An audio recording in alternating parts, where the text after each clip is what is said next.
महिला बाल कल्याण समितीच्या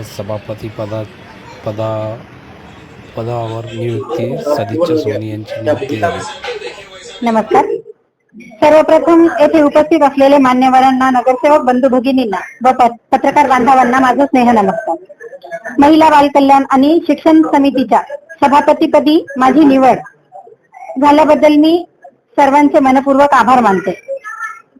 सर्वप्रथम आमचे माननीय नेते, महाराष्ट्राचे माजी मुख्यमंत्री तथा विद्यमान खासदार श्री अशोकरावजी चव्हाण साहेब यांचे मी विशेष आभार मानते. यांच्या मार्गदर्शनामुळे आणि आशीर्वादामुळे मला ही संधी आज प्राप्त झालेली आहे. तसेच राज्यसभेचे खासदार डॉक्टर अजित गोपछडे साहेब यांचेही मी आभार मानते. आमच्या मार्गदर्शक तथा भोकर विधानसभा मतदारसंघाच्या आमदार श्री जयाताई चव्हाण यांचेही मी विशेष आभार मानते. तसेच महानगरातील ज्येष्ठ नेते आदरणीय माजी मंत्री डी.पी. सावंत साहेब यांचेही मी आभार मानते. महानगर अध्यक्ष अमरनाथ राजूरकर साहेब, संजय भाऊ कोडगे यांचेही मी आभार मानते. तसेच माझ्या सर्व नगरसेवक बंधू भगिनींना आणि कार्यकर्त्यांनी माझ्यावर जो विश्वास दाखवला त्याबद्दल मी त्यांचेही आभार मानते आणि ऋण व्यक्त करते.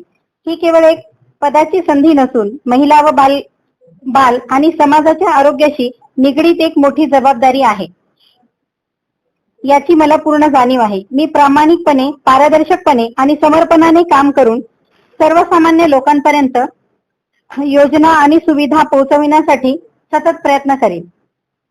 माझ्यावर टाकलेला विश्वास मी नक्कीच सार्थ ठरवेल, असा मी आपल्या सर्वांना विश्वास देते. एवढे बोलून